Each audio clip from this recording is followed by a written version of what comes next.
Melleroy from northern New South Wales, and I suppose though I spent most of my school days in Leeton in the Riverina, we travelled all over outback New South Wales. My dad was a fencer, so we were out on the stations a lot. I wanted to sort of be, I suppose, a teacher by the time I was 3. I loved school. I had a couple of great teachers, and so that sort of gave me the passion to learn.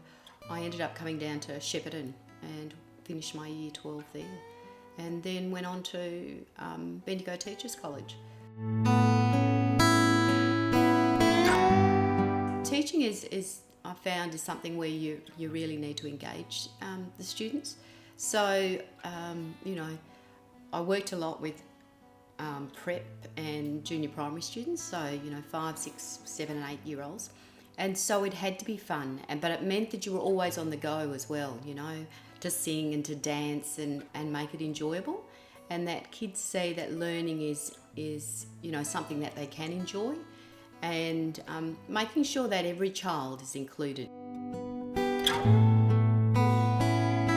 It's about that idea of trying to support them to understand 2 key things: what leadership looks like for young people and their own identity. Identity, for any 16, 17 year old, they're going through this growth of who they are, and then you add the mixed of that you're of Aboriginal and Torres Strait Islander descent. They're getting to know what does that mean, and then once you show some sort, at that young age, if you show that you will stand up and speak and start to, learn more about your culture, the pressure starts to come on you a little bit, as if you know it all. So it's quite a difficult space for young people. We'll be looking at doing activities that'll support them, so by looking at language, song, art, and then looking at and listening to other leaders as well, women in the Aboriginal women in particular in the community that just do their jobs, but they've all got key roles within the community to support one another as well. So Wentunga Health Network is a network here it's a Victorian network for Australian and First Australian peoples, and it can be in any role within health. So my key part in that group is that I'm employed to support Aboriginal girls to take on health pathways.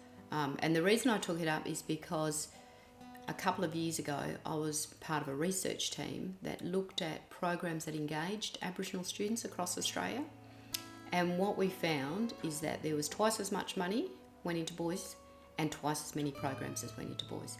And yet when you have a look at the number of successful young women and women in our community that lead and do various things, they do that without those resources. But for young Aboriginal women and Torres Strait Islander women, it's really important to put those supports in, and to support how do they have a stronger voice in what's happening.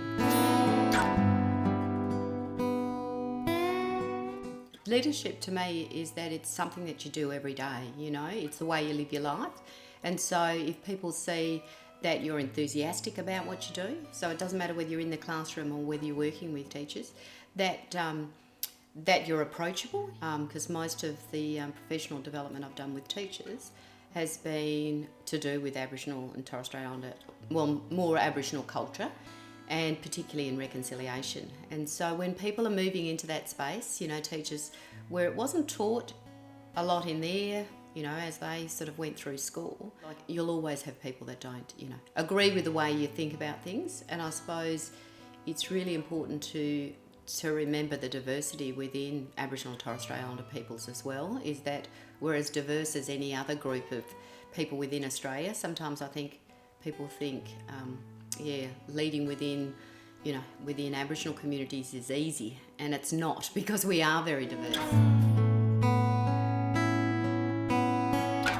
I'm one that has probably lots of energy, and so I like to do lots of things, but it means that sometimes your family comes second. I've had a little bit more time with my family, I hope. But my key thing is about relationships, and it takes time, and you have to keep coming back to people all the time. And so, it's the fellowship justice allows you to free up and to really get in and work alongside people. For me, it's about, I think, highlighting the need for Aboriginal people to be, listened to more, and their stories to be heard. When you have a look at history, sometimes our story has been left out of that. I'd like to be, remembered about as someone who saw reconciliation, bigger than just that word, I suppose. It's about people understanding the history of First Australians and then celebrating that history. So within all walks of life. So, I'd like to be someone that was, high, lots of energy and approachable, and that I was passionate about, this need for bringing people together.